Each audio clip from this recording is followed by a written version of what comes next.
Welcome to Behind the Smoke Podcast, Barbecue War Stories. My name is Sean Walchef with Cali Comfort Barbecue. We are recording above the butcher shop in Spring Valley at Valley Farm Market with my man Derek Marceau. Episode 60. 6-0. Nice. 60 weeks in a row. Made it. Woo! Yeah, this is going to be the fucking, the one that's going to put us on a little hiatus, right? This is a very special one. We have a very special guest coming to do our 60th episode. Yeah, then we get to take 1 week off. 1 week off. Bye week. It's actually our bye week. It's a bye week. Mm-hmm. Annually. Annual bye week. We're going to do an annual bye week, not a seasonal bye week, right. An annual bye week. Let's do it. Yeah, no, it's been good. 60 episodes, man, nonstop. That's a lot. Yeah, it's been... and I'm sorry if you guys have all listened to all of them. I apologize for boring spending 60 fucking hours with us. Yeah, it's a long fucking time. It's a long time. How's everything in Cali Comfort? Everything Cali Comfort's awesome. It's just for those of you tuning in for the first time, this is a business and digital marketing podcast. We publish every week, every Friday. We're very lucky and fortunate that barbecue has opened up many different doors for our barbecue restaurant and Derek's Butcher Shop, and we put on barbecue events, but we also do a lot within sports entertainment and media. And for us, this whole podcast came about to talk about stuff that people don't talk about on TV. They don't talk about on radio. They don't talk about in business school, all the shit that entrepreneurs have to go through to keep the dream alive. And we've learned so much from all of our guests. We're really, really lucky to have those people come and give us their time and share their stories. Yeah, all the shit that you guys don't know about opening a business, like going into one of your busiest weeks ever and having 4 of your managers out. That's exciting for me right now. But yeah, I mean, we've had a few guys go down and with some medical issues, and a few guys with some personal issues, and other guys with, going on their vacations and stuff, and, just didn't plan strategically enough and kind of bit us in the ass. But here we are, and I'll be here all night tonight, tomorrow night, and Saturday night, and I'll be here on Father's Day enjoying my Father's Day. You're a father again. Three. Father again. Yep, three. Dalton, Decker, and Dane. And if Dane wants to see you, he's got to come down to the butcher shop. Dane is, he weighed in yesterday at 12 pounds. Get out of here. 2 weeks old, yeah. So he's moving on up. He's not shy. He's off the charts in height, and poor wife. His head was a big old head. So yeah. Well, happy Father's Day to you. Same to you, man. Yeah, we'll grind it out in our businesses. But today, so March 11th, 2015, I got an email from Dominic, who's our sales rep over at iHeart Media, local radio station. We do a lot of different stuff over there with sports radio and Rock 105.3, and he's just a fucking awesome friend, him and his wife. But he introduced me, an email introduction to Ernie Hahn, who we've had on this podcast, and today's guest, Ari Segal. Ari, you just can't get away from us. I keep coming back. You keep coming back. It's for the wedding beans. We appreciate you taking the time. We know it was a drive for you to get down here and making the time for a bunch of shitheads like us. We appreciate it, man. And what we've been able to do, and like you said, the relationships that we've been able to get through barbecue is pretty amazing. It's been really amazing. And Ari, when we met, he was the president of the San Diego Gulls, bringing a new American Hockey League franchise to the San Diego market. And for him to reach out to a restaurant in East County, San Diego, took a lot of forward thinking on his part, because most people in his position wouldn't even have considered us as a sponsor. So Ari, tell us a little bit how that happened, because really what we're going to talk about today is esports. But we do love the history because the sports entertainment aspect and the leadership aspect. Sure. Well, first remember that when we first met, I wasn't the president of the San Diego Gulls. I was president of the Anaheim Ducks AHL affiliate, to be named later. Correct. And I actually had business cards that just said AHL team president. no branding at all. So that's how long ago that was. And interestingly, also remember at the time we were going to be playing our home games at the Valley View Casino Center, and there's another barbecue restaurant. Yes. Much closer to the Valley View Casino Center than Cali Comfort Barbecue is. Right. And I had a very different experience meeting Sean than I did meeting the folks at that fine establishment. I remember I I had reached out to them also. I was new to the community, trying to meet people, trying to understand who was interested in sports and entertainment and who wanted to be part of something new and different. At the time, Valley View Casino Center was also completely turning over its food and beverage offering. Ernie and AEG were working on making the Valley View Casino Center a modern experience, kind of in a vintage shell, I guess you would say. And they were talking to different, whether it was merch providers or local businesses, to see who wanted to come in and be part of that transformation. And of course, we were targeting Phil's. Sure. It's the only time I'll say that name on this podcast. No, You're fine. That's totally cool with us. So we had reached out to them, hadn't heard back, and I got an email from them that said, we've been going through a lot of stuff. Just next time you're in, let us know. So I went over and introduced myself, and I said, hey, I'm Ari Segal. I'm from the Anaheim Ducks new AHL affiliate. I'd gotten an email to introduce myself when I stopped by. Just wanted to introduce myself. They said, wait here. They brought me into a back room. I thought I was going to be whacked. He gone. And the guy who, I actually don't think this guy's there anymore, but he sits me down and he says, so what do you want? Wow. And I said, That's very inviting. I said, yeah. I was like, honestly, you invited me to introduce myself. Right. I figured put a face to a name and we could schedule time to talk. He goes, why schedule time? You're right here. Let's talk. So I do my whole spiel. We're the new team. Here's what we're going to do. It's this old brand. We're going to turn it around. We're going to transform this venue. We're going to build a community around this thing. And he says, yeah, we're not looking to grow at all. We're like full on. We have every dollar of revenue we possibly need. I said, I think you're the only business in the whole world that has that point of view. Right. But like, okay, I said, I see trucks driving around with your logo on it. Those trucks aren't big enough to have like barbecue in the back. That must be marketing. Sure.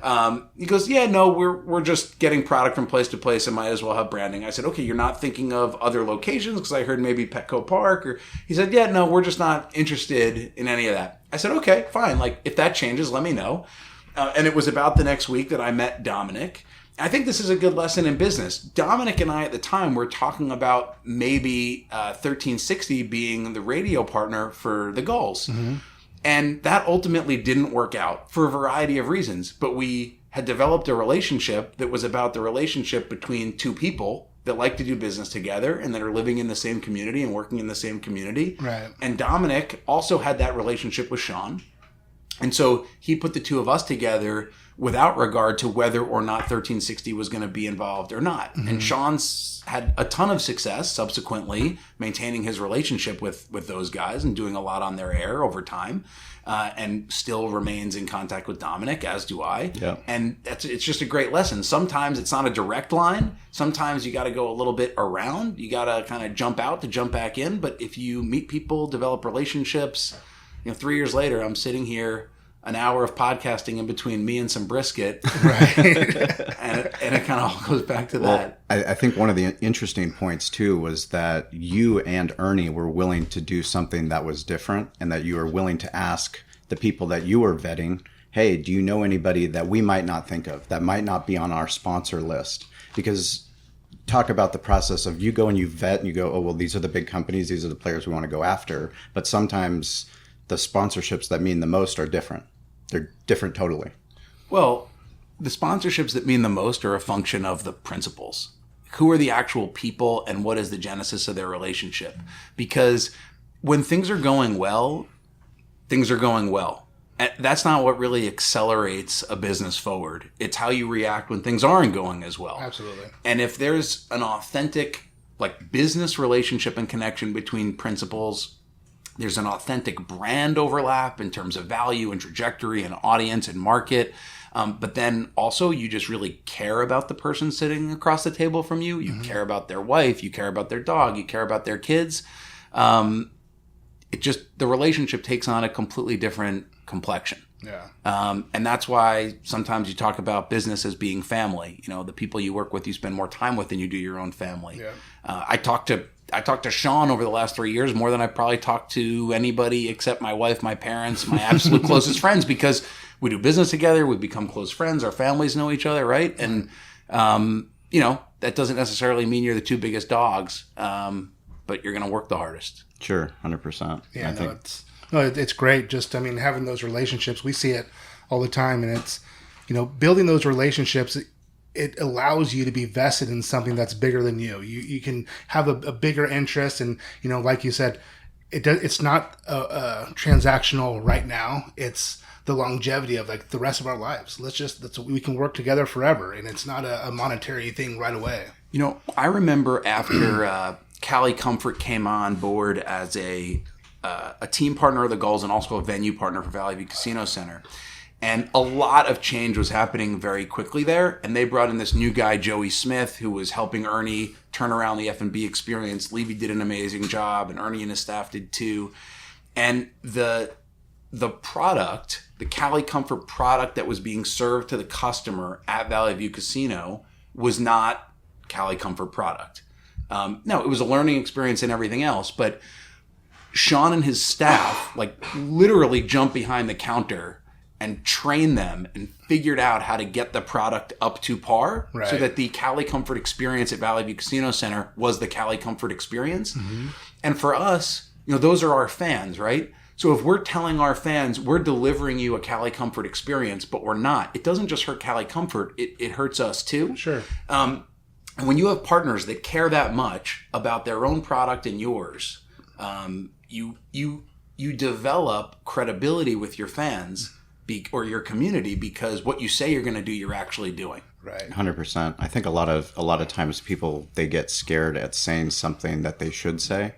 I think the true partnerships, true friendships actually in life, Derek and I early on, one of the things that I valued the most about our friendship was that if he saw something at the restaurant that, maybe my server wasn't doing the right thing, or, maybe they asked, oh, do you want change with that when they were going to check out there? But he would tell me those little things, not as a way to bug me, but he knows that I care that much that I want to know so that I can fix it. Here's a great story about Sean. So there was one time on that point, that Sean was really agitated. And I never get agitated. Never. And and this is, I think, actually at the restaurant, not at the arena. And the reason was that, and I love this, one of the servers who was just out of training but not fully established had called the wedding beans. Mm-hmm. And Sean said, they're not beans. We don't serve beans. You don't serve beans at Cali Comfort. You serve wedding beans. And I was like, this is a guy that gets it. Right. Every single thing is brand. Right. Was it Bill Parcells that said every day you're getting better or getting worse? Yep. Every interaction drives an outcome. Yeah. Are you getting better or you're getting worse? Every time someone says beans, they misrepresent the brand of Cali Comfort. Every time someone says wedding beans, they reinforce that brand. Right. Sean cares that much. No, he does. You can see it in all the details. It's something that for Sean, what he taught me, just in our 10 years of friendship, I'm very, very good at what I do when it comes to, hands-on, butchering an animal, doing stuff, very strategic that way. I'm really good with numbers. That's just, I've been blessed with a mind that works that way. Sean has taught me about processes and making sure everything's consistent, about branding, about marketing. And those things to me, I had to get out of my own way. And it was like what you're saying, it's just everything has to be there. And it doesn't have to be a pretentious thing. You're not being pretentious about it. You're just saying, hey, these aren't beans. These are wedding beans. These are our brand of beans. So you have to own those things. And it's like, oh, no, but it's fine. They're just beans. It's like, it's not fine. You really have, you don't need to make a huge deal about it all the time, but just learning those little things, it's like, man, because when people try something, I want them to know that that's Valley Farm or that's Cali Comfort. You want them to be able to say that's the wedding bean, that's the best. And that's just something that's I've taken away over the last 10 years that continues to this day. I continue learning from him on just that side of things. Well, let's bring it back to sports, right? If the Dallas Cowboys sold every single asset, quantifiable fixed asset that they could. They sold all their players for their contracted value. They sold every physical item in their offices. The value of all of those things collectively would probably be 25% or less of the total franchise value. Well, why is that? It's because all of that other stuff, all of that intangible stuff. It's how the star makes you feel. It's all of that other stuff that drives the value. And there's a reason why if the Cowboys were going to be sold on the open market, what do you think if the Panthers are $2.2 billion, what are the Cowboys? Right. Yeah. $5 billion? Yeah. 4.5 billion, $5 billion probably. So what's that extra $4 billion of value? It's that other stuff. Right. Yeah. And I think, talking about sports, Derek and I were talking about it just yesterday was, for me, my best coaches always taught me that you're going to practice how you're going to play. And in business, there is no practice. Every day we're playing. Every single day is our game day. And we have to prepare that way. And we have to prepare. And all those details have to matter. Because if they don't matter, then something else isn't going to matter. And it becomes this cascading effect that can be detrimental to the culture of, what you're trying to create. Talk about what it was building a team here for the Gulls. And kind of, we have Nate here with us who we absolutely love. And I mean, Derek Dawson, Matt Savant, all the people that we have such a deep relationship with the Gulls. And it's something that I never thought could happen with a sports franchise. Well, I think that's because we didn't operate it like a sports franchise per se. We operated it like we're trying to build a community, the most vibrant, connected community that we possibly could. And sports was the enabler of that. But that was the means and not the end, right? Mm-hmm. So I think every good team starts with people. And every good sports organization, the people are like the spine of the whole thing. And NFL is the easiest visual, but like coach, quarterback, owner. Why are the Patriots successful? Right. Mm-hmm. You have the Kraft family, Tom Brady, Bill Belichick. It's really hard to screw up the rest of it. Sure. And arguably, like the way the Patriots drafted in the first round over the last 5 years, they should have screwed it up, but sure. they just keep winning. Because they have that spine so firmly in place. And for us, at the time, the Samuelis are probably the best owners in pro sports. They're on the top tier. I don't know the difference between them and all the other great owners, but AEG's a great owner. But Samuelis are in that gold-plated top tier. Mike Schulman, the CEO of the Ducks. Ernie at the Valley View Casino Center. Dallas Eakins, the coach. Bob Ferguson, the general manager. It's easy to kind of execute on the ground when that infrastructure is in place and stable. Do you know that the Samuelis have never fired their general manager since they own the team? Wow. Jeez. They had Brian Burke when they started. Brian Burke left, went to the Maple Leafs. Bob Murray became the general manager, and he's been the general manager ever since. They have had one CEO, Mike Schulman, since they bought the team.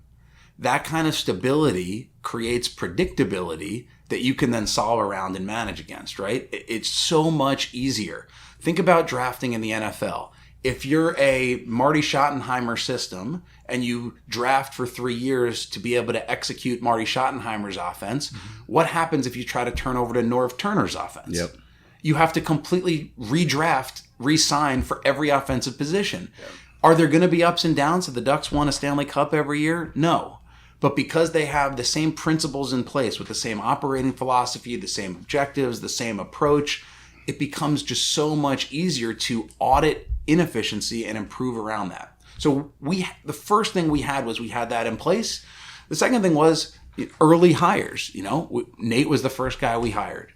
And Nate and I very quickly agreed that the single most important thing in order to get right in the American Hockey League, and I think it's true in all sports, is we were going to make the season ticket holder feel like they were an owner in the team. And we were going to do that because we were going to ask them not for a 1-year investment, but for a multi-year investment. A generational investment. A generational investment. But we were going to make the value proposition so compelling for a multi-year deal that it was almost like if you had any interest in being a partial plan holder, you were going to be with the team for 3 years. And that gave us an opportunity to really impact the relationship because the person was in for 3 years. So they were going to be committed to helping you make it better. And then what we did was we really listened hard. We learned some tough lessons early, but we listened really, really hard. And 2 things came out of that, at least for us. And both of us are not from San Diego. Right. San Diego's a tough market. It's a tough market. It's a real tough market. But here's a story. So the day that we announced the franchise, what happened was there was an American League press conference up at maybe in Edmonton or Calgary, one of the initial teams. You know what? It was in San Jose. It was in San Jose. John Totoro, who's the COO of the Sharks, kind of led the announcement, but all the principals from the other teams were there. We announced that there was going to be a team coming to San Diego. The next day, there was going to be a press conference at the Valley View Casino Center. And Ernie said to me, we got to do a real press conference and invite everybody. And we said, you know what? It's just going to be redundant. Like, we just did this yesterday. Let's just have media availability. And anyone who's anyone will be available to local press if they want it. And Ernie said, you guys, you're not getting it. Yeah. It's San Diego. You have to not kiss the ring the way that sounds, but you have to show respect to this market. You buy in by getting in the water. You recognize that this is a particular market with particular people and show them the respect of talking directly to them, right? We didn't listen, and it was a mistake.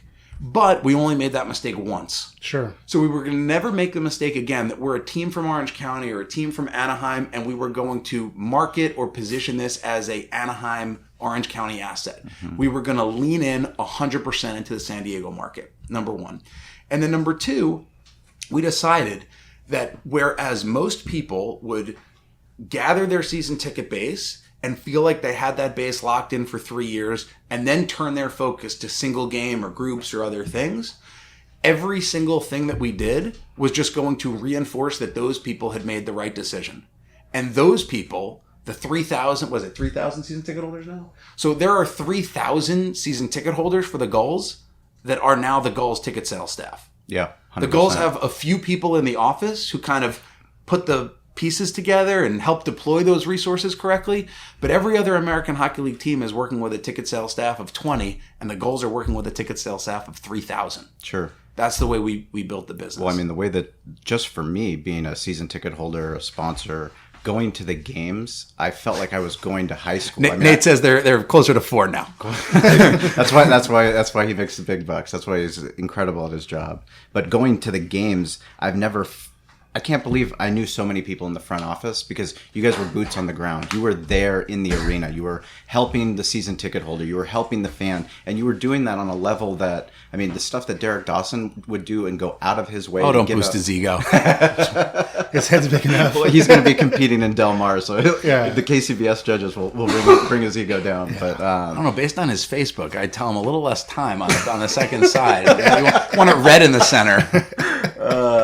But no, like just the way that you guys approached exactly that, the season ticket holder and buying in to your brand ambassador. I mean, those people not only were brand ambassadors, but they were buying into you. So listening is just so important. When we bought the team, one of the things that Mike Schulman and I did was we spent a lot of time talking to all of the affiliates that the Ducks had been with previously. So we spent a lot of time talking to the folks in Syracuse and Norfolk and Portland and wherever else. And there was this famous story of the year after the Ducks had drafted Bobby Ryan. So people might not remember, Bobby Ryan was the number 2 overall pick the year Sidney Crosby went number 1. Oops. Right. And he's had a great career. He was on the Stanley Cup winning team for the Ducks in 2007. He's been in the NHL for 10 plus years, like by all accounts, successful career. But his rookie year, he was going to start the season at the American League team. And that team built its entire marketing campaign around Bobby Ryan. He was on every poster, number 2 pick in the draft, star, American-born kid, all that stuff. And 10 days into the season, he was called up to the NHL, and he was never there. Huh. So they had all this marketing collateral, and they had sold this vision of Bobby Ryan, and then all of a sudden they had to rework everything. And so what we decided was the players on the ice are going to cycle through. What needs to be the star of the show is the fans and the community that they create together. Mm-hmm. So the out-of-venue experience, the in-venue experience, the connectivity of the fans, the exclusive events like our Founders Day event, opportunities for the fans to come together with an event that was really just about them. All of that stuff reinforced this message that if Shea Theodore or Brandon Montour get called up to the NHL, we should celebrate that and they're a part of us forever, but the show goes on because the show wasn't really about them to begin with. Yep, 100%. There's so many synergies, and I'm just sitting back and taking it all in. But I mean, just even with the grocery store and hospitality and, just making sure that it's an experience. You need to make sure what differentiates someone like us from a commodity store is that I can create an experience when you come in. I want, we do the 5 for 5 thing. We want to make sure that the consumer is getting that experience. They feel welcome. They come in. I mean, we have people that will come in now that just want to talk. They just want to come in and talk to the for butchers. Advice. Just hey, for advice. and talking. But it's in business. That's what separates you. Yeah. It's just having that experience. If you want to be a transactional place, you're going to be in and out of business pretty quick. And it's the same 100%. concept if it comes to a team like that. If you just want a season ticket to get some money and you're not creating an experience, they're not going to come back next year. You guys had Bruce Howard on. Yes, thank Valley you. View Casino. Thank you for bringing. Bruce is incredible. The best. Unbelievable. Oh, dude, fucking Bruce. And he, that guy's just been killing it for Right. 40 years in business. But I love his stat that, 85% of people who go to his casino and restaurant pass another casino before they get there. Right. So what is it that's making people make that decision to do the less convenient thing? Right? It's the experience that he provides. Well, it goes back to what we were talking about before. It's how does it make you feel? How does that logo? It's not marketing. It's not advertising. It's branding. That's the true branding. Where I feel like when I see Valley Farm Market, I know it has a whole story behind it, and I'm all in. It's like when it was with the Gulls, every time I wear the Gulls or my wife wears it or my son wears it, we feel a certain way because we're so fucking proud of it. We're proud because we're buying into that. And then when we go see other fans and they're wearing the same stuff, it gets us that much more excited. Had you ever even been to a hockey game when you became a Gull sponsor? I had been to 2 Avalanche games in Colorado, thanks to Garrett Blakely. He's another friend, Jersey fan. Yeah, see, this is the podcast network. Garrett does my life insurance. He does. He does mine as well. Yeah, he's doing an incredible. He's a hockey family. He's the one that first taught me about hockey, but it was you that kind of, I guess, you pushed me over the edge, big time. I never knew how exciting hockey was until I went to a game. I can't believe I got you to a game. I've been to one. I've been to one. He only had 2 kids at the time. Yeah. Unfortunately, my kids have a bedtime. Yeah. We're very strict on getting them down at 7:30, so the later starts don't necessarily work for us. But pretty soon my oldest will be getting, we'll let him stay up till 8:30 with dad. There you go. 9, go to a I few dig games it. or something. It's just there's so much action. I come from football, and there's a lot of downtime, and with hockey, it's just go. It's go. And, I'm a huge fan. It's an incredible experience. If I can actually get there and watch it, but 100%. it's amazing. So get us to esports. How do we get from Gulls to esports? Yeah, that's pretty rad. Yeah. Doing what you're doing now. Get us there. So, in between the Gulls and esports, I went to the Coyotes. Did a bunch of things that were kind of lifted from the Gulls model, right? So, try to connect with season ticket holders, really figure out how to make people connect to something beyond maybe the initial experience. So, for example, in Arizona, you have a team that hasn't made the playoffs in a long time. You have kind of a transient population that is very snowbird driven, right? So a book that Nate had recommended to me many years ago, How to Sell the Last Seat in the House, a lot of those best practices still apply, even though the way that we sell tickets now is much different. So How to Sell the Last Seat in the House said, you don't sell games, you sell experiences, sell sellouts. If you go to the game and there's 2/3 of the seats are empty, a hot dog tastes different than when you go to the game 100%. and it's packed. It's the truth, right? It's the truth. 100%. So, for example, one of the things we did was try to figure out, instead of marketing 41 games, what if we put all of our energy into trying to market 10 games? Every dollar spent, every call made, every resource deployed, not against 41 games, but against 10. And, with essentially constant on-ice performance, had the most ticket sales in team history using some of those strategies. I'm kind of on the younger end of the spectrum for folks that have run teams. Well, when you went to Arizona, let's be fucking honest here. They were like, "What? Who are you? And why are you so young?" I'm aging. I'm aging rapidly. In fact, some guy. This is a true story. Some guy that I met maybe 3 weeks ago in a business setting found me on LinkedIn, and he goes, that picture of you, because we both went to UVA undergrad, he goes, is that picture from UVA? And I said, no, that's from last year. So anyway, so did a bunch of that stuff, but for a variety of reasons was kind of looking to do something else, and kind of went back to what were the reasons why the Gulls experience really worked. And it was that spine. It was who are the people involved, what is their vision, what are their values, and was connected to this group of people that run this company called Immortals that I now work for, that were just absolute aces across the board. So the CEO is this guy, Noah Winston. He's 23 years old, college dropout. You guys will love the irony here. As many who have stuck it to the man in various forms. Noah was a Northwestern college student who was born and raised in Evanston, whose parents were college professors when he dropped out to start an esports company. Yeah. Oh, wow. Yeah. That takes some fucking balls. You can imagine that. Imagine that conversation. How's that Thanksgiving? Yeah. Right. Exactly. and every Thanksgiving. And every subsequent one, yeah. So he was, at the time,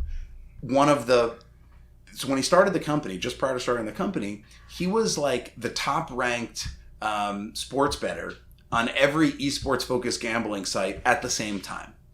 And somebody said to him, and he, by the way, he was also very good at betting on traditional sports. Someone said to him, if you're this good at identifying talent, and you're this good at identifying kind of like arbitrage where everybody sees this value over here, but you see the value is actually something much different, instead of just gambling, why don't you start a company? First of all, you get to gamble with other people's money. So there's that. And second, you can actually be an owner as opposed to just kind of putting wagers on the board. And so he did. And he, over the course of 2 years before I joined, put together this just amazing investor base where they're not really investors, they're strategic partners. So there are 4 large strategic partners at Immortals that collectively, between those strategic partners and management, we own about 80% of the company. And those strategic partners are AEG, Lionsgate, the movie studio that also owns Starz, the OTT platform, Right. the Milken family, Wow. and then this guy named Steve Kaplan, who was a co-founder of Oak Tree Capital, is an owner of Swansea City, a co-owner of the Memphis Grizzlies, and currently a sports and entertainment investor.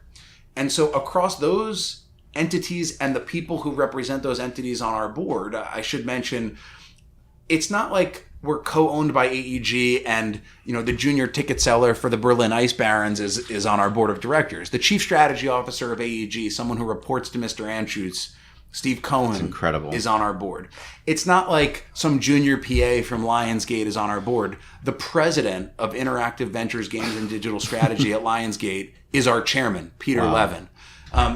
It's not like the Milken family is kind of tangentially committed to this, and so someone from the Institute is on our board. Mike Milken himself and his son Gregory are on our board. Wow. So we get both the organizations and the people that really make it work. So when I was kind of evaluating what to do next, I was thinking the things that I really enjoy are being an entrepreneur with kind of sports and entertainment as the overhang. I really like working with smart, connected people that can kind of give me the opportunity both to have vision, but also to execute. And really awesome when the ambition and the vision of others exceeds your own, and you can be like, oh my God, that is a big idea. How am I going to be the one that actually executes this? But that is a big meatball. And the commitment that those folks had to really doing something special in esports was one that I felt could be applied to anything. I mean, esports was interesting because the growth is so massive and the opportunity to connect is so real, and because the demographic is so attractive. But really, the reasons that I was connected to the company started with the people, or interested in the company started with the people. And then as I got to know them and got to understand their vision for the industry, I said, this is a rocket ship that I want to... When were you all in? Was there a conversation, or was there something you saw or felt? So there were a few kind of checkpoints along the way that let me know that this was a good thing. The first was when Noah and I first met, we just talked about kind of brand building in sports. And I recommended a book to him called Authentic Masterpiece, which Nate's read because I made every single person on the Gull staff read it. We're going to put all everything we talk about in the show notes. So anything that we mention, any of the books or companies, we'll put in there. Okay, so Authentic Masterpiece is a book that was written about the creation of the Seattle Sounders, which people may not remember now because the MLS has kind of hit this golden age of expansion. But when the Sounders came, it was truly revolutionary what they were doing in soccer in the United States. Since then, both because people have replicated their model and also because I think management has improved and also because soccer is just a great sport that people are kind of figuring out why the rest of the world has known Loves this it for forever. hundreds of years. And Sure. like, we're just kind of catching up. But at the time that it was, wait a second, 40,000 people are showing up to a football stadium to watch soccer. People are marching to a match like through the middle of downtown Seattle to go to a soccer game. Yeah. Is it Manchester United playing? Yeah. Right. Anyway, there's this book about it. And I had read it before starting the Gulls and made every single person on our staff read it. And I recommended it to Noah. And he called me the next day and he said, this is what we're trying to do. So Really? the fact that he read it in a day, the fact that he connected with what I consider Wow. like core source material to the way that I do business really mattered. Number one. Number two, when we laid out our strategic plan of how we would work together, the ambition was not simply let's win a bunch of games or let's win a bunch of games in a bunch of different titles or let's build the biggest fan base that we can. That was the opposite of the goal. The goal was everybody is trying to build the biggest fan base. Let's build the most passionate fan base. Noah never once talked about the reach of the company. He talked about engagement. Mm-hmm. And in fact, there's this guy that we work with now at Microsoft named Sean Sanford, who's the director of lifestyle marketing, who you guys should totally have on if you 100%. can. He has this saying that I think defines the way Immortals thinks about fan base development. He says, I would take one relationship over 1 million impressions. And when you're talking about a digitally native product and there's so much focus on impressions and everybody is building their digital businesses on a CPM and a reach model, and you're saying, forget all of that. Let's go from the inside out, from the bottom up. You have the chance to do something really different. And I think that business works that way. John Wooden said the trouble with new books is they keep you from reading the old ones. People respond to real connection. If you're developing a relationship with a person, just like the Gulls season ticket holders or the Gulls sales staff, if you're developing a relationship with a fan, you're making them feel connected to a brand. It doesn't matter if that's a digitally native product. It doesn't matter if it's a market. It doesn't matter if it's a movie. It doesn't matter if it's a university. They're going to evangelize for you. And it's a way stickier, way easier, not easier in the sense that it's easy to build that. It's definitely, it's not easy. It's not easy, but it's easy in the sense that you're all aligned. Yes, correct. 100%. I always tell people sometimes ask me, I consult students from Stanford when they're going on job interviews or whatever, and they say, should I do this? Should I say that? I say, you should just be yourself, because what are you going to do if you've pretended to be this other person and then you get the job? You're just going to be this other person? Terrible. It's horrible. Yeah. If your fans are connected to you because they actually share your values, they care about who you are and what you represent, it's not easy. You have to earn that trust every single day, but at least you don't have to rethink who you are or what you stand for. Decision making is easy. There's no, like, should we do this or should we do that? There's a right and a wrong, and it's easy to just do the right thing every time. And every time you make the right decision, it reinforces that relationship with your fan base. So we were aligned there. And then as we got into it, so even after I kind of dove in and started, there were a few early warning signs that this was a great organization with amazing people. That's gotta feel great. We had this experience shortly after I joined the company where we can talk about what's happening with franchising in esports. Mm-hmm. So prior to this summer, there was no franchising in esports. So people could buy a roster, start a team, get into a league. Imagine if anyone could just put together a bunch of money and start an NFL team in San Diego. That was the way esports existed. And two games were converting to a franchise model where you actually had to own a franchise in order to participate. We got into one, that's Overwatch League, where we have our LA Valiant brand. We didn't get into the other, which was League of Legends. And things could have gone one of two ways there. Our board could have said, this is not what we signed up for. Our board could have said, what do we do now? Our board could have said, whose fault was it? Let's point the finger and identify who did the wrong thing. The opposite is what happened. We said, we are in this together for the long haul. Let's make sure that we have the right strategy and the right resources, and let's deploy those resources against that strategy together. And we had daily board calls through that process, but came out of it a month or two later with a completely different strategy, one that we were all 100% committed to, and I think motivated that the strategy that we were pursuing now was actually a better strategy for our organization and our fans and our investors than the strategy we had been pursuing previously. And the fact that we kind of closed ranks together and were united together to manage through a tough time was just a blinking red light that these are the kind of people that you want to work with and get to know and be in the trenches with. I never knew how big esports was. Give us some overview of what we're talking about. Okay. Yeah. So League of Legends. So esports. The crazy thing about esports is that it's very complex. There's a million stats, but every chart is up and to the right. So like, when in doubt, just assume it's going up and to the right. So a few just numbers that are, you just shake your head. By 2020, 2021, there will be 500 million of people participating in mobile games globally. 5 years ago, really, mobile games didn't even exist. It's 500 million people. The biggest esport right now is traditionally, as far as kind of viewership and then player base, because those things are different, right? Like, you can play League of Legends, but not necessarily be a fan of League of Legends as an esport, just like you can play golf, but you may not watch the US Open this weekend. Sure. But League of Legends, the granddaddy of esports right now, has 100 million monthly active players, give or take. There is a mobile esport called Arena of Valor that's been around for less than 3 years in China. It's called Honor of Kings over there. It has 100 million daily players in China alone.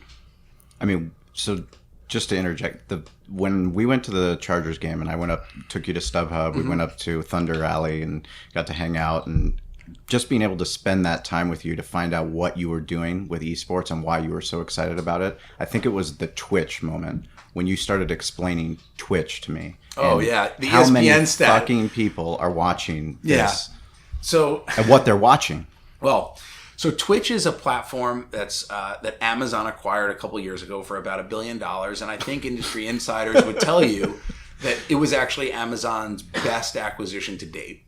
In other words, the value... They weren't busy enough buying Whole Foods? This was before Whole Foods. Although the funny thing about Whole Foods is, if you look at what happened to Amazon's market cap on the day that Amazon bought Whole Foods, it was almost like the market said, oh my God, Jeff Bezos, thank you so much for buying this asset. We want to give you this thing and also an extra $3 billion just for your troubles. Right. Because the increase in their market cap exceeded the value of the acquisition by like $3 billion. Great to have that reputation. Right. So Twitch is essentially the home of, excluding China, it's the home of live streamed content, particularly for gaming. And that involves some esports content, but it also involves just streaming content. So there are not 2.5 million esports teams, but there's 2.5 million content creators on Twitch. And that involves people like Ninja, who you might have heard of from Fortnite. It involves professional esports players. It involves influencers. And it's really like democracy on over the top. And that's their primary platform. Correct. Democracy meets over the top distribution, because anybody can upload their own content, and the market determines what's good content and what's not good content. It's not like the TV model where a year before a show is on the air, a network is reviewing 1,000 scripts to approve 20 pilots. I don't know if these numbers are right. To approve 20 pilots, 10 get made, 3 go to air, and then 2 actually get picked up for the next 18 episodes or whatever. Right. It's not that. Anybody can go online, and the market determines, not a bunch of suits, the market determines what the good content really is. And right now, on a monthly basis, well, I'll ask you guys. You guys are big sports fans. How many minutes of content do you think are consumed on ESPN on a monthly basis? Per person? Total minutes viewed on ESPN. Every single person viewing times the minutes that they view on a monthly basis. I would need my calculator. A ton. What would be a stupid number? A billion. Okay, that would be. Right. It's actually 8 billion. 8 billion. 7 to 8 billion minutes per month on ESPN. On Twitch, according to Nielsen? Yeah, Nielsen, Disney, and people report the minutes consumed. Although this is pre-ESPN Plus, of course, but ESPN Plus in many ways is inspired by Twitch, I think. In any case, Twitch has over 26 billion minutes a month of consumed content. That's insane. Video content. And so like 3.5 times as much content consumed globally. So this is ESPN. people viewing the games being played. Yeah. Games or practices. So we have our players. Dude, I'm so like this is like imagine if you're a Chargers fan, right? Imagine. I know we have one. We have one Chargers fan. The last one standing. Yeah. So imagine if, to supplement the 16 games that you get to watch a year, Phillip Rivers said, once a week for the entire offseason, I'm going to wear a GoPro and I'm going to let you watch me practice. And I'm also going to mic myself up so that you can hear me talking to my quarterback coach and my receivers. And in fact, I'm actually going to have 1,000 fans, or every fan who wants to watch live, come and join me, and I will interact with you during that practice. Do you think that would be interesting to people? I think if you're playing high school football and you have a son that's playing quarterback, I'm just happy that fucking Ari gets me. He can break it down that way to where I fucking understand it. So thank you for that. So that's the kind. No, for sure though. I mean, it just brings so much value. Right? It's different. It's real. I mean, I will tell you right now. Go on Twitch and look at what a live stream looks like. That is what sports consumption will look like on every platform. I watched it this morning. I can't believe it. It's incredible. And here's why. It involves the core content, right? So you see whatever it is that you're watching. You also get to see what that person is watching. So imagine if you're watching an NFL game and you can actually see the broadcast image, but you also have a GoPro that shows you what Rivers is looking at when he drops back, when he makes his read.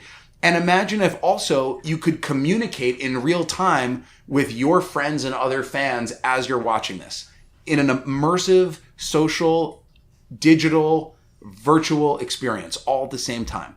That's what you get when you watch on Twitch.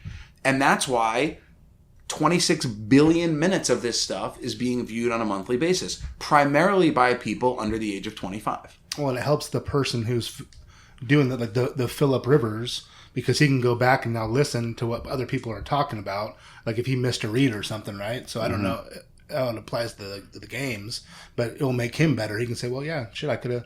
Maybe it's a perspective that he didn't see. Now he can get better. I mean, I think it's a lot. It's going back to the craft, and if you think about it just in barbecue terms, the more that we share our craft, the more engagement that we're getting. Because it's not about what we do at Cali Comfort. The vulnerability too. It's the vulnerability, but it's the learning. Yeah. That's it's education at its best. Well, why does Cali Comfort on a daily basis show the ribs and the hickory smoke as video content? Yeah. And why do you show these beautifully composed plates to highlight different menu items every single day? Or every Sunday morning, I see that MFing Bloody Mary with the bacon candy, and everything else. And Corey's candied bacon. Yeah. Why do you do that? It's because in addition to the experience that someone has when they're coming to the restaurant, you want to create an experience that extends beyond the restaurant and encourages people to interact with your brand and feel like your brand is present and to anticipate and look forward to their next visit. Mm-hmm. Do you know when people are do you know when people in a typical work week peak in terms of happiness? Friday afternoon. No, it's actually Thursday night or Friday morning. It's because they're anticipating the weekend. Once you get to Friday afternoon, you're already in it. You're already thinking about the plan that you have Friday night and then Saturday and then Sunday and then back to work Monday. When everyone in the room is nodding, by the way.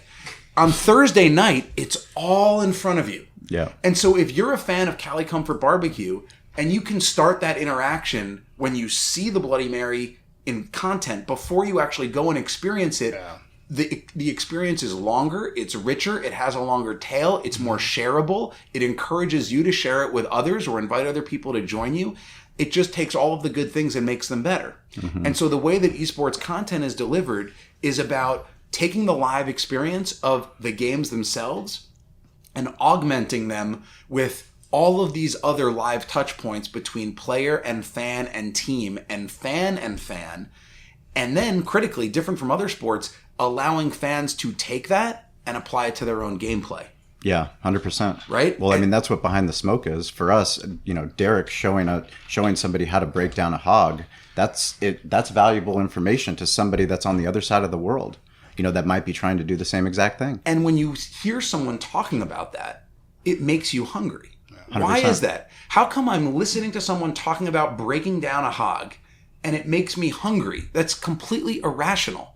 But it's because in my mind, our brain does gymnastics for us, right? Our brain starts a journey. I know that the breaking down of the hog puts the hog in the position to get salt on it, to start getting the juices released or whatever. And then Sean and Gene are throwing it on something. And if I wake up at 3 a.m. tomorrow, I could get tri-tips sliced just right. Yeah, you know what I mean? 100%. And it's the start of that thing. How do you connect to people at the start of the thing and keep them there to the actual meal and then extend the experience after? Twitch does that in real time for people. And it's available anytime, on demand, for free on any device. Mm-hmm. I can watch Overwatch right now. Yeah. I can watch Counter-Strike right now. I don't need Time Warner to do it for me. I don't need DirecTV to do it for me.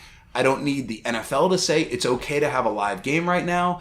I don't need the Players Association in the NFL to allow a player to bring me inside of his training or whatever else. I don't need an owner's permission.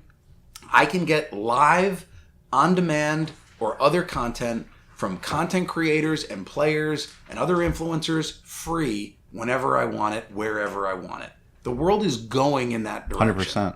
100%. Talk about OTT, because I think that's fascinating from a hospitality standpoint. You know, we wouldn't even be here today if it wasn't for my love of sports entertainment and the liquor license that came along with the voicemail that you heard at the beginning of the podcast. But really, the liquor license was the activation point to turn into a sports entertainment restaurant. DirecTV has been gouging us for 10 years plus in order to pay for these fees. Talk about OTT and what it is. So, traditional sports, when I say traditional sports, I basically mean just not esports. Yeah. Traditional sports, their revenues, their valuation, all of the business metrics associated therewith has been supplemented for many years by essentially subsidies paid by cable subscribers. So nobody believes that everybody in a market is watching the Padres every time they're on. But the way that cable bundles are priced and sold is a function of households, not viewership. So whatever the Padres are getting for their local rights, or the Ducks, or the Minnesota Wild, or the Memphis Grizzlies, or whomever else, roughly 80% of that value is a function of market size. Whether the team is the best in the league and drawing the best ratings, or the worst in the league and drawing the worst ratings. That model is being broken because no one under the age of 25 is subscribing to cable. Right. I have a friend, Bryce, who's works for this company called Catalyst. You can follow him at eSportsLaw. Little plug for Nice. Bryce. And he has this saying: every day a baseball fan dies and 2 esports fans are born. and you could kind of extrapolate that and say every day a cable subscriber dies and 2 OTT subscribers are born. Sure. And so there's this transformation that's underway where progressive sports organizations are trying to think about how do we get in front of this change.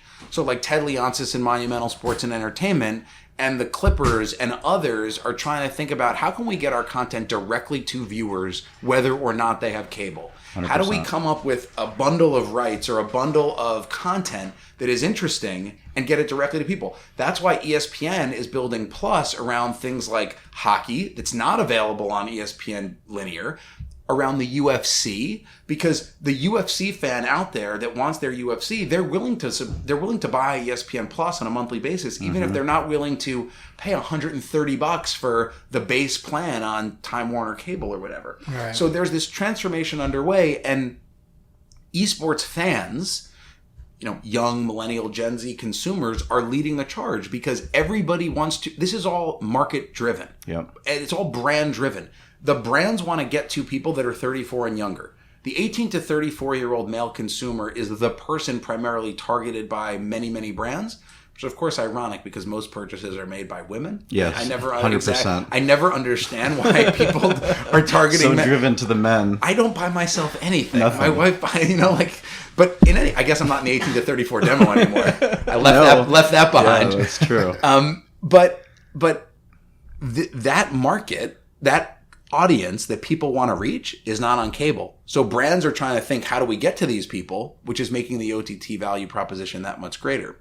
And so customers now, fans of ours or consumers of media and entertainment, are picking the things that they want and associating the value that they want with those things. So the interesting thing about the young consumer that I didn't really appreciate fully until I started working in esports, people think of this person as highly price sensitive, and that's actually true only when it's stuff that they don't want. Yeah. They refuse to pay for stuff that they don't want. They will actually overpay for stuff that they do want. Yeah. So, for example, Netflix is something that they tend to want. And Netflix has increased its prices however many percent over the last couple of years, and subscribers have increased, not decreased, even though price went up. Why is that? Because there's more of the good same thing that people are coming for. Compelling content delivered on demand when I want it, with a very sophisticated algorithm that helps me curate that vast library and figure out the things that I'm likely to want. Sure.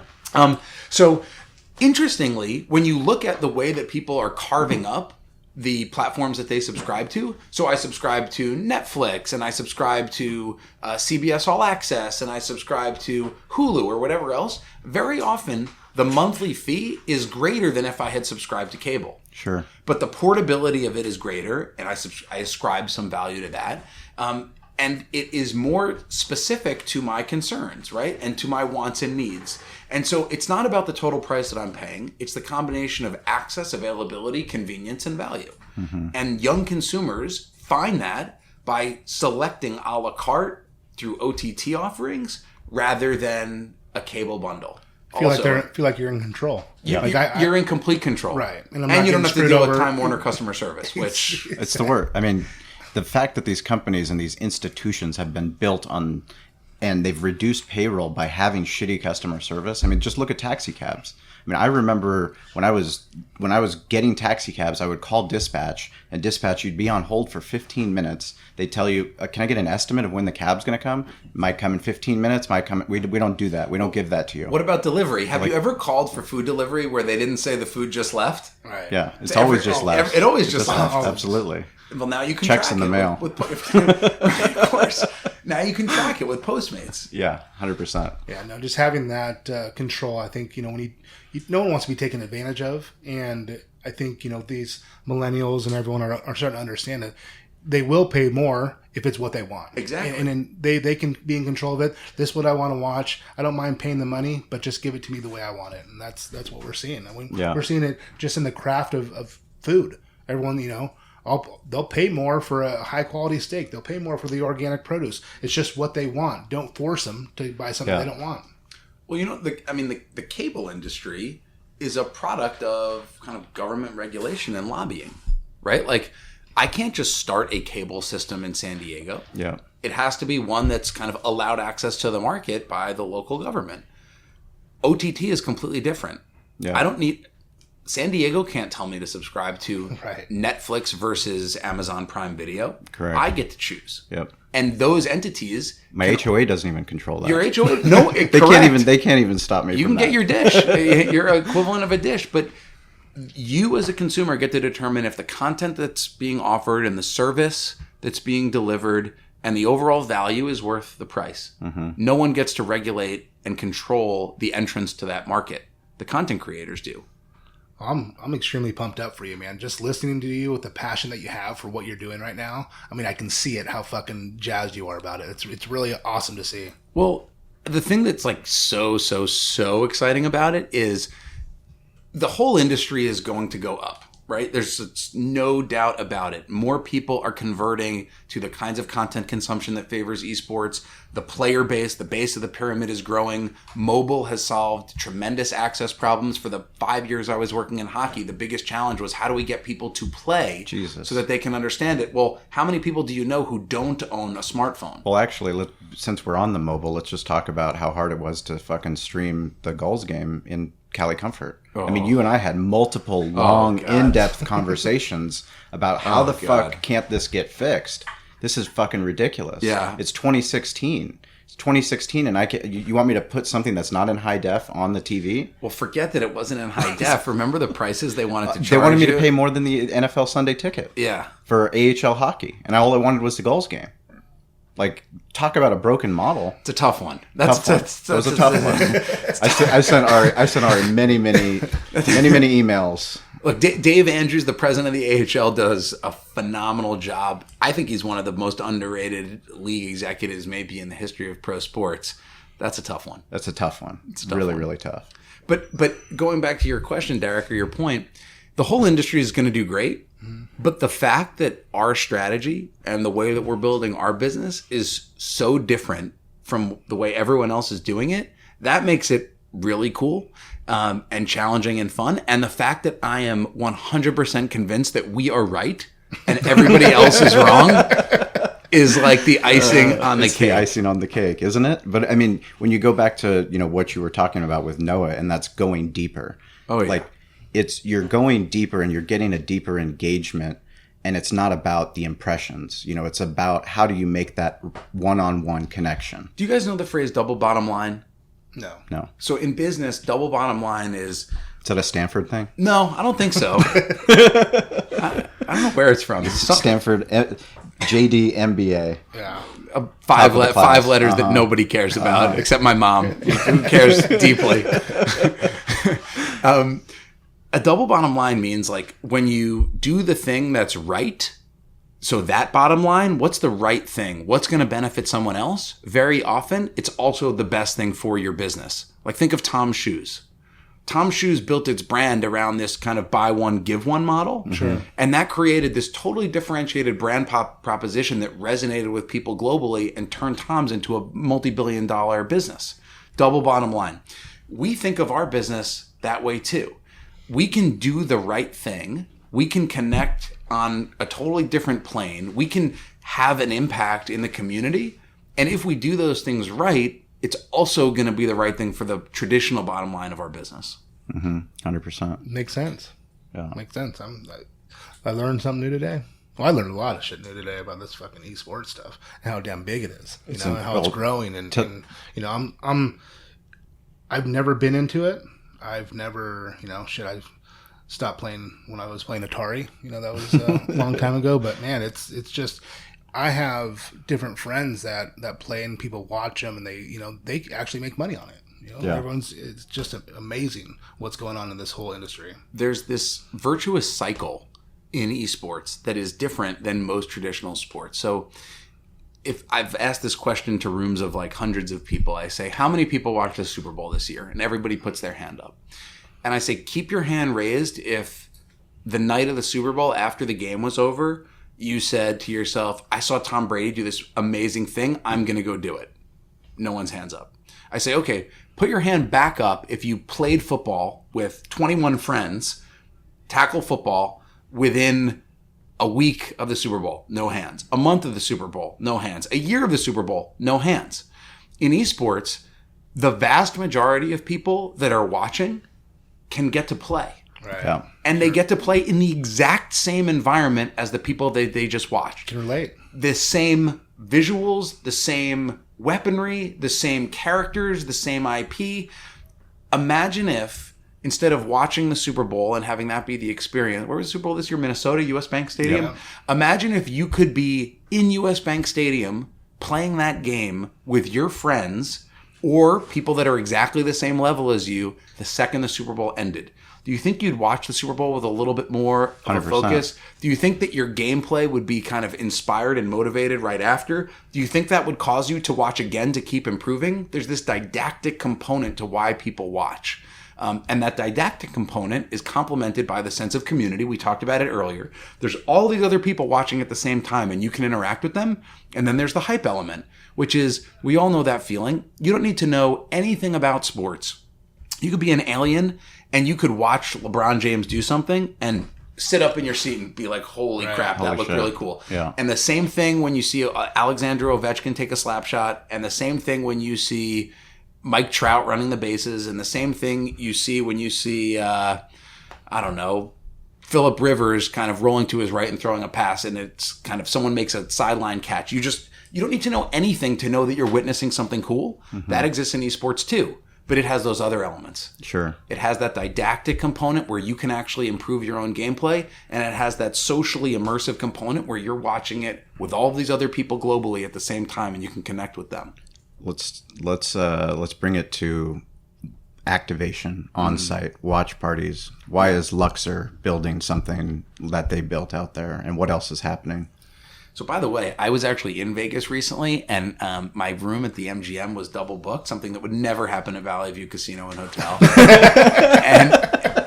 and they offered me the nicest room at the Luxor for the night.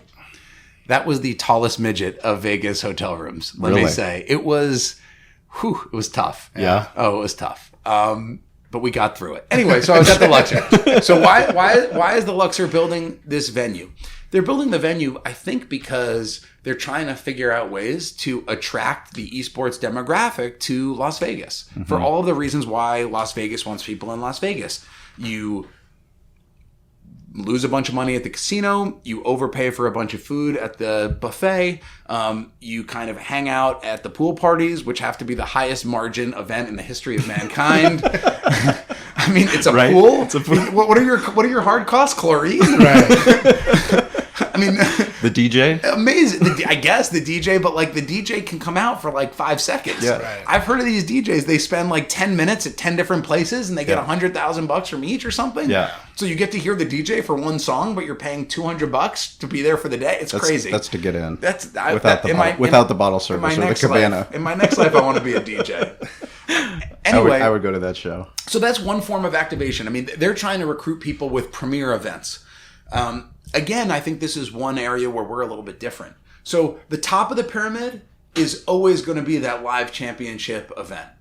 But what we try to do is supplement that with community events. Go where the customer is. I don't want to have the customer go to Las Vegas to interact with a fan and deepen my connection to a fan.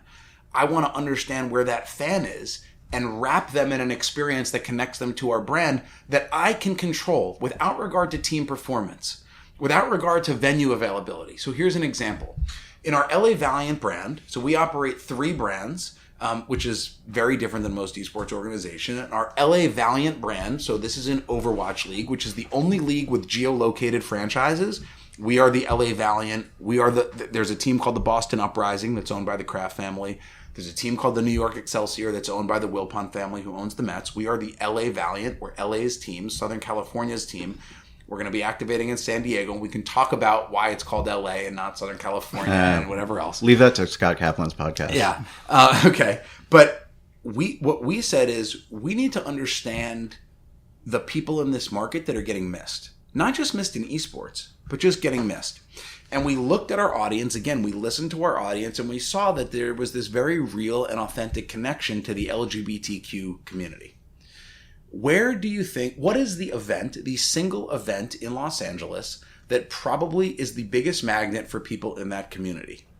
I would argue it's probably LA Pride. Yeah. Pride, yeah. So we said, we know that this community who loves and supports us is going to be out in force for LA Pride. Let's come up with an event at LA Pride. Meet them where they are. So we have this broad event series called Be Valiant that is entirely designed around this premise. Let's understand minority communities that are missed because everybody is focused on reach and audience size, and we're focused on individual relationships. and let's come up with programming specific to those minority communities. Let's not bundle all those minority communities and have the minority community event. Let's have a LGBTQ event at an LGBTQ event. So here was what we did. We, first of all, came up with a partnership, the first esports partnership with an LGBTQ affiliated nonprofit, the You Can Play Project. So the You Can Play Project has deep roots in hockey and traditional sports, and their premise is so simple and yet so powerful. If you can play, you can play.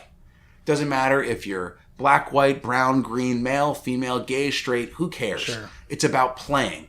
We're doing this for fun. Everyone can play. Powerful message, powerful organization. We brought them in as a partner. We didn't just bring them in as a partner in some sort of value exchange. They're actually going to be giving sensitivity training to our staff and players. Wow. Because we want our staff and our players to be evangelists for this cause and allies in this community. We have to have that authentic link. The buy-in has to happen both ways. Connect to this community in a real way and make it work. I can't have a player on a stream say something. This happened in Overwatch League. A player said something very antagonistic and toxic towards this community. I can't have that if I'm going to be telling fans. Again, it's easy if you're consistent. I'm telling this community, we share your values. Yep. So I have to back that up, right? So we partnered with the You Can Play Project, step one.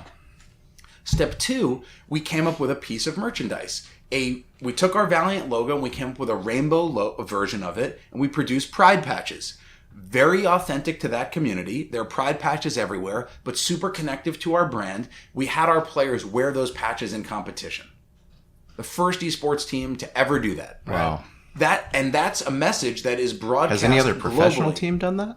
No. I doubt that. I think around Pride in the NHL, players have had rainbow tape on their sticks. But I don't know if they've had their actual core team logo in rainbow. I'm not sure. Maybe. But either way, we also sold patches so fans could buy them online. And we donated the proceeds of those sales to the You Can Play Project. And we actually gave those patches away at the arena when our team was playing. But then we had an activation at Pride at a sports bar and restaurant that was along the parade route where we brought together cosplayers and we had raffles and prize packs and programming that was all about integrating our brand and our franchise in an authentic way with Pride on the parade route during Pride. And the bar told us, Jim Sports Bar in West Hollywood, they had the most people come through of any day in their history. Wow. And it was because, number one, we picked the right location. Yeah. Location, right? We were on the parade route, talking to a community and creating something slightly different and maybe value add for people that were engaging in this experience. And then we had a fan base that was connecting to us because we were connecting to this cause, and we were able to put those things together with great partners to support it. Jim Sports Bar and the You Can Play Project. Mm-hmm. So when we think about activation, notice, by the way, I didn't say anything about digital. Yep. I didn't say anything about kind of global distribution. I didn't say anything about scale and reach. Right. I talked about a small and specific community and trying to come up with a 360-degree program that would connect them to our brand in an authentic way on their terms. And we've done that also with kind of girls in gaming is another cause we care a lot about. We brought Microsoft in as a partner to tell a story that was, we need to get more women into the gaming industry. And this isn't about one female player. Everyone, when we talk about the inequalities in sports, everyone focuses on Michelle Wee. Yeah. Can we get one professional female golfer to compete with the men?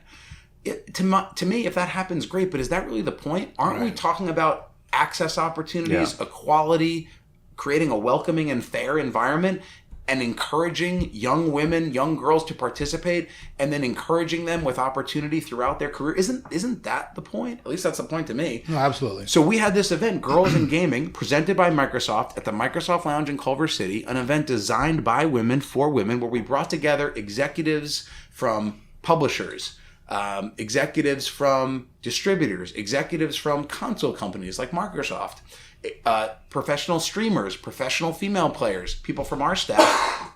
They came together for a day of programming and workshopping and community that was all around, look, we are a community together of women. We can be together and support each other and help each other get more opportunities in this industry, professionally, as an executive, professionally as a player, or even just as a fan. And by the way, for both of those events, our Pride Party and our Girls in Gaming Summit before the event. Just because we were talking about these things online and connecting to community partners and leveraging other partner relationships, be it Microsoft or You Can Play or others, people who had credibility in the marketplace already because we're a new team, a new brand. Before the event, we had millions of impressions. Wow. Millions, plural. After the event, we had millions of impressions. Yep. But we didn't do it because of the impressions. That's double bottom line. Right. It was the right thing, and it drove the right result. Yeah. And that's how we're building our Valiant brand. We're creating in real life what we call IRL experiences, small and specific, that deliver immense value. And then we complement and scale those experiences with content. And that content we can distribute globally. And that makes people that weren't at those events feel connected. It makes them anticipate the next one, so hopefully they'll go. It gives the people that were at the event a chance to relive it and share it with their friends and family and become that outside sales force that's connecting new and different people to our brand. That's how we're building the Valiant brand here in Southern That's California. very honorable too. I mean, and it's, for us, I think, you get, like what you're talking about, people get so caught up in reach and who they're getting exposed to, and it's not always that. It's when you can focus on something in a group and, getting those people to really buy in. That's what's really important. And, to see someone on such a macro level doing the right things is pretty impressive for us to hear you talk about that. That's awesome. What do you think the goals experience helped you to shape how you feel? You said you feel right and you're right. Do you know you're right because of what you've had to go through to get to where you are? That's a good question. I guess I have 10,000 hours of being wrong. I guess I'm a genius at being wrong. Well, I guess when you come to Spring Valley and you go to Troy Street and you see the area that we're in, and then you find a partner like us, and you do that throughout San Diego with all of the Gulls partners. Once you go to a new community like esports, it's easier to take those positions. Yeah, so that's true. It's a really good question that you ask.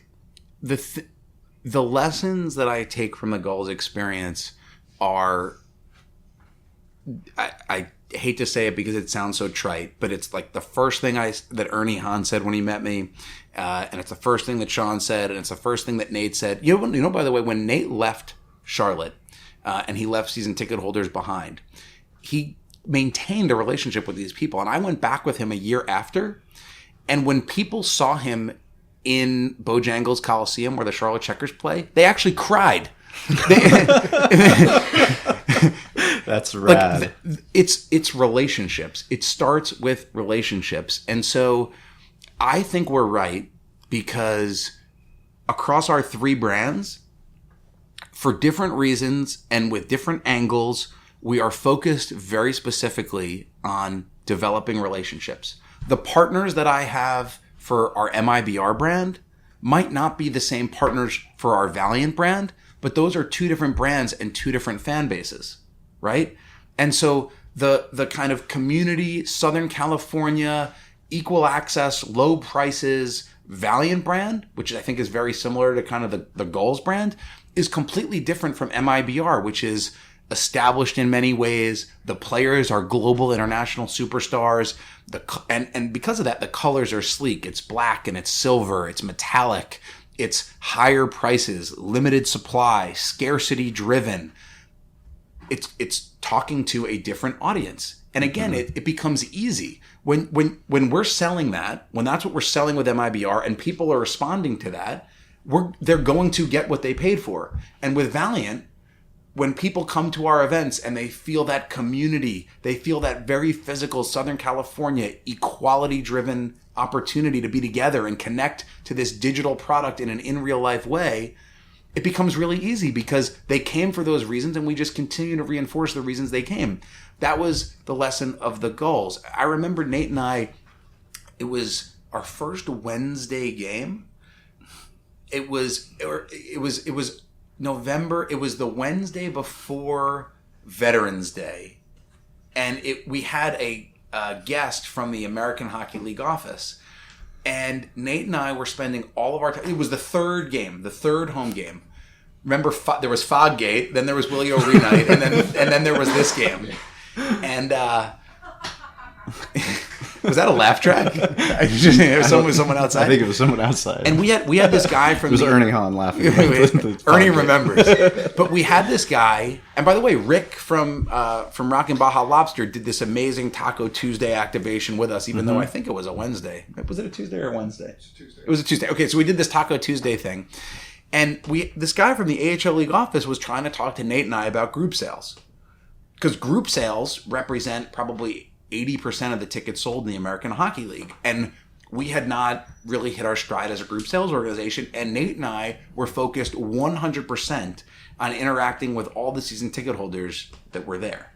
And we had this moment of recognition where it was like, we completely understand what your perspective is on this. And that might be right in 29 other markets. Yeah. It's possible, maybe not likely, but possible. But we're not interested in building an organization where 80% of the sales are group sales. Yeah. Group sales to us are essentially a loss leader to convert people into season ticket holders. 100%. Our time needs to be spent this first weekday game, the first game where the upper deck isn't full. We need to be thinking about creating a reason where those people feel seen and heard, the season ticket holders. And I think we were right. Yeah. And so, like, I do think that kind of some of those proof points help a lot. And the other thing is, going back to our board, each of those people, despite the fact that they're super established and represent what are now very powerful organizations, are entrepreneurs. Mike Milken, one of the biggest names in global finance, but the guy created high yield debt. He's an entrepreneur. Steve Kaplan started one of the most, at its time, progressive, forward-thinking, different, disruptive investment entities in the entire world. Like, investing in distressed assets was just not something that people did from an equity perspective until Oaktree. AEG created the idea of a sports and entertainment district. They created the idea of, wait a second, if we can create this infrastructure above a bunch of different team assets, we can actually deliver highly efficient, well-priced services, but in a very brand-specific way across different platforms. So, for example, like, the same people are selling the Galaxy as are selling the Kings, but those brands are designed to achieve completely different objectives. Yep. The AEG DNA is there, but it's deployed to reach a soccer fan in Orange County or Southern California. It's deployed to reach a hockey fan in Los Angeles. It's deployed to reach a concert goer against Coachella in the desert, right? Entrepreneurship in sports and entertainment. Peter Levin was one of the first employees at Disney Digital. He co-founded Nerdist Industries. He started the Interactive Ventures and Games division at Lionsgate. And so we have this deep bench of people with decades of experience being entrepreneurs in all these different industries that we can kind of stress test our assumptions against. And it's not like the first idea is always right, but when we kind of go to our board and we say, we feel like we're right, and here's the reasons why, like, what do you guys think? And we can work together to refine the idea and the strategy, but the end of that journey is something that all of these super experienced, qualified, brilliant people and their organizations are aligned against.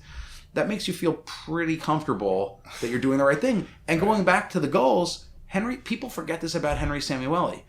The guy is a brilliant entrepreneur. And he has made however much money he's made. It starts with a B and ends in an S. By the way, he's giving it all away and you'll never hear him talk about it. But do you know what that guy does every day? He's the CTO of his company. He's connected and committed to the technology. It started about the technology and it remains about the technology. When you have that kind of just commitment in ownership, that connection to a core product, that appreciation of what it takes to deliver a product to market, and you say, hey, Henry, here's what we're thinking about our product. What do you think?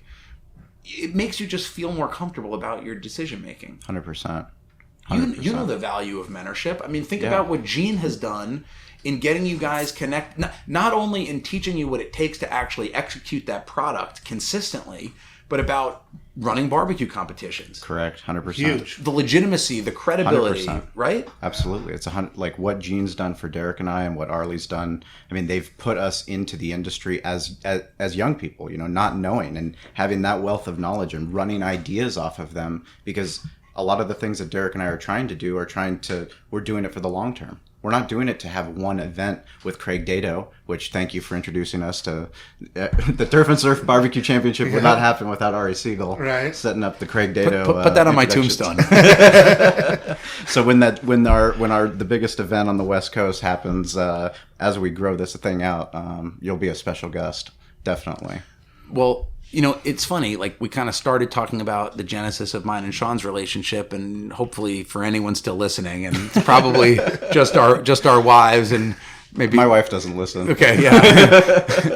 So Kayla, maybe. Yeah. Nate's wife, beautiful wife. Anyone still listening, like it comes back to relationships here, right? Like Craig was a friend of mine. I introduced him to Sean. Dominic was a friend of Sean's and introduced him to me. Right. And by the way, now in running our business, we have this big idea that, depending on when this podcast goes up, I think was announced yesterday, the day before, where we want to have a first of its kind event throughout our entire market for the Valiant playoff run. We need to have an event in San Diego because, unlike other brands, even though our team is called the LA Valiant, we're going to come to San Diego. We're not going to ask San Diego to come to us. We are going to come to San Diego and put a flag in the ground and say, this is your Overwatch League team. Who do you think was the first person I called and said, hey, I need help? You didn't even call me. You just went on Scott and BR and just told him. Oh, that's true. That's right. I didn't even tell Sean. Sean found out about it while he was listening. Yeah, that's right. I just knew that I didn't even have to call him because I knew that Sean would be there. 100%. And so remember, we're talking about a digitally native product, a product that people think about global reach and scale. They never talk about IRL experiences. We are doing, for our first weekend playoff game in the history of Overwatch League, by the way, Pacific Division champion LA Valiant, we are attempting to do 4 simultaneous events throughout our market. Wow. Inland Empire, LA proper, Orange County, San Diego. Why are we doing that? We're going to where the fans are.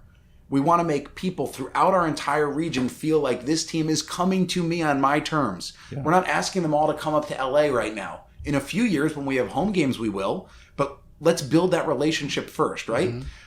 Each of those events will have massive value connected to it. There's a single ticket price. So if you pay the $10 ticket price, you get a free domestic draft beer or soft drink, 20% off F&B, some not for retail merchandise and swag. All of the proceeds, by the way, benefit St. Jude Children's Hospital. Right. The only reason, by the way, we're charging a price is to help manage capacity of our venues. Like I said, we're donating all the money to St. Jude. And each of the local events, so of the 4, while they're all going to be the same in some respect, there's going to be that same ticket offer, the game will be on, et cetera, et cetera. Each event will have different personalities because each fan base is different. Each market is different. Each entrepreneur who owns that location has different priorities. So the ones that are in LA, we're working with the Kings to get some Kings players there or Kings assets there. The one that's closer to Orange County, we're working with the Galaxy to see if they can activate with us. Here in San Diego, we're working with Scott and BR to see if maybe they can do something, or Mighty 1090. I don't know. Ari Segal has volunteered to get in a tub of jalapeno barbecue sauce. If we hit our internal team goal, when you hit that, when we hit it, we will live stream. I will be jumping in a tub of jalapeno barbecue sauce. Let's do it. On behalf we're going to do that. We should upload it to Twitch. Oh, well, 100%.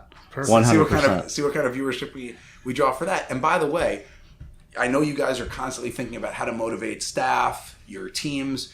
We divided our staff into 4 SWAT teams. Each SWAT team has a different party that they're working with, and they have been given carte blanche. But we've said we're competing. We're competing on the basis of who's going to sell the most tickets, who's going to drive the most attendance to these events. Everything is a competition, right? We love it. No, it's, for Derek and I, just to get the education that you've laid down for us about esports and about the opportunity. In life, what I've found personally is that business is personal. as much as we don't want to think that it is. And it goes back to what we were talking about with relationships. And the relationships that mean the most to me are the people that they understand who we are and what we're trying to do. And they understand that if they buy into us, you're going to get 100% of me. Well, there is no 110%. There's 100%, and you're going to get all in. And that's me, my family, my team. Hopefully, Derek, if he's not too busy. No, look, I signed him up for all kinds of shit. This is a real story. So the first year of the Gulls, we had games on the Wednesday before Thanksgiving and the Friday after Thanksgiving. So obviously, people couldn't go home for Thanksgiving. Sean was the restaurant was going to be closed. Cali Comfort Barbecue was going to be closed. Yeah, we did the barbecue war story because of how shitty Thanksgiving has turned out for us smoking turkeys. So yes, we were closed. They were closed. And I said to Sean, what am I going to do with my team? I've got all these people, like in many cases, young kids, some a little older, some with young families, but like they don't have family here. What are they going to do on the one day of Thanksgiving? And Sean and his family, his wife was there, he was there, his team opened Cali Comfort and served our entire staff a Thanksgiving Day dinner. That was awesome. It was the best. Honestly, it was the best event I've ever been to in my whole life. Best party I've ever been to in my whole life. Yeah. It was our staff and Sean's staff celebrating Thanksgiving together. Your mom, your dad. My mom and dad. They couldn't stop talking about the brisket. My mom was ready to smuggle it on the plane. Yeah, she couldn't stop talking about the brisket. That's true. My Derek was there with Parker. Yep. I think it was it Parker's first Thanksgiving, I think. Was. Sam Keekeffer's dad was there. Nate and Kayla were there. I mean, our whole staff, everyone who didn't live in a drivable distance came out for that day. We had football. I mean, what's better? Right. Brine turkey, wedding beans, brisket, and football. It was awesome. Yeah, no, it was really cool. So when you talk about what you get with Sean, that's what you get. That's the commitment you get. Those are the things beyond the sponsorship deal. And that only happens with relationships. And when you have those relationships, it's not something where it's like, hey, Ari, let me get this. Or why didn't I get this? It's when I can do it, I can do it. Just put me on the list. Just ask me. And if you're in a pinch and you need something, I'll run through a fucking wall for you. You ain't lying. I mean, you do it all the time for everybody. So, and that's just a testament to who you are. Well, it's a testament to who you are, too. That's why we're as close as we are. Well, what we should do, guys, is at the next, I'm forgetting the name of it. The event you guys do in Spring Valley, the block party. Yeah, Spring Valley Tailgate and Barbecue Festival, which you almost saved with the year that we lost our 501c3. Yeah, wow. That's how deep the relationship is. When you're bold enough to ask Ari Segal, the president, to try and run it through the Ducks organization to save the event, and he did everything possible to do that. Well, but I was going to say next year we should do a gaming expo. Let's do it at that event. Done. We should have a bunch. Year. We should have what are the October dates? 28th. Yeah, we should bring our mobile team down. 100%. We should have maybe some teach people how to play mobile games. For the people who do play, we can market that our teams will be there. Right. Come and play with the pros, that 100%. Kind of thing. We'll figure out some ways to activate. Love to get the Valiant players down there. That would be fantastic. This is their home. No, that'd be awesome. I'm totally 100% on that. Figure out a wireless partner to give us some 5G or something. Yeah, right. No kidding, right? Absolutely. Well, we just appreciate you, man, taking the time to come down and share your story and your journey. I mean, it's been awesome, and like I said, just the passion that you have for what you're doing right now is really exciting to see. So congratulations with that, and we're excited to see where it goes. It's so, don't you guys are so passionate, right? Don't you think it's weird that passion is a rare thing? I don't know how people go to work without, what gets you out of bed when you're not all in? Right. When I started my career on Wall Street, I had a friend who died in a car accident. I've talked about this many times, and I was sitting at his memorial service thinking to myself, man, if I died today, I would hate myself because I didn't give a crap about what I was doing. Right. And every day since then, just like you guys, every day it's let's freaking attack this day. Yep, you have to. I don't know any other way to do it. That's what drives us, and that's what gives us, opportunities to sit here and talk to the president of Immortals. I mean, there's no reason for us to have these deep, you introduce us to Bruce Howard. I mean, Craig Dato. There's a reason why all these things are happening. Almost because of Ari. I know, really. Everyone that we talk to, man. But those relationships upon relationships, and you make those connections. I mean, shit, I had... Kyle Whistle from East County Eats, who we had on this podcast, he just hit me up yesterday to ask for Hannes's number so that he can get Pioneer Barbecue on East County Eats. I'm fucking awesome. Done in a second. Right. here, meet these two people. These two guys are fucking brothers for us, and whatever they need. So Absolutely. Well, we got to give our social shout out. Yep. Social shout out every week. It's going to a gentleman in Ohio, Beverly, Ohio, Blair Beingard. Beingard. How would you pronounce that?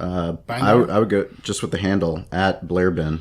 At Blairbin. He's been tagging us on Instagram and, just sharing his journey. So we're excited to see that he's doing that and taking time to do some nice barbecue, looking at all of his ribs and stuff. Looks like he's doing an amazing job. Yeah. So What's his handle? His handle's at Blairbin. At Blairbin. If you DM Sean, Corey, we'll send you some Valiant swag too. Rad. If we can get your home how address. do people find you? So follow Ari on Twitter for sure, 100%. You can follow me at Ari Segal. You can follow the Valiant at LA Valiant, Immortals at Immortals, and MIBR at MIBR. And to no surprise, they're crushing it on social, which is no surprise to me. That's our community manager, Steve Fortin. The guy is, we call him he's the team leader of Meme Team 6. Nice. I like it. That's awesome. I like it. Well, yeah, thank you guys for listening. I'm going to be out for a week. Derek is going to be doing a special episode for 4th of July. So we have our bye week, and then we're going to come right back. Yep. I'm going to do one with Chad Ward. Traeger Grills. Traeger Grills. He's going to come down. He's a friend of ours. We've been with him many times and gone to different events and hung out, and gonna have him on here, feed him some pokey, some barbecue, and shoot the shit about barbecue and what he's doing. He's doing a lot of stuff with Traeger, man. They're doing a lot of stuff. They're out there. He's always traveling, so I'm excited to shoot the shit with him. I'm really excited to hear an episode without me in it. It's gonna be fucking great. You gotta get Sean. You gotta get Corey on to talk about salad. Oh yeah, 100%. So, happy Father's Day to you too, for you and your little man. First one, we're you all, too, right? Yeah, all of us. Congratulations. And you. He's got a couple. Yeah. Wow. A lot of new fathers here. But yeah, thank you guys for listening to the podcast. We appreciate it. Check out Valiant and come watch Ari get in a bath of jalapeno barbecue sauce. Yeah. I think the website is livethelegacy.com. We'll put it in the show notes. We'll put it out. So come out to the event at Cali Comfort Barbecue and support the Valiant.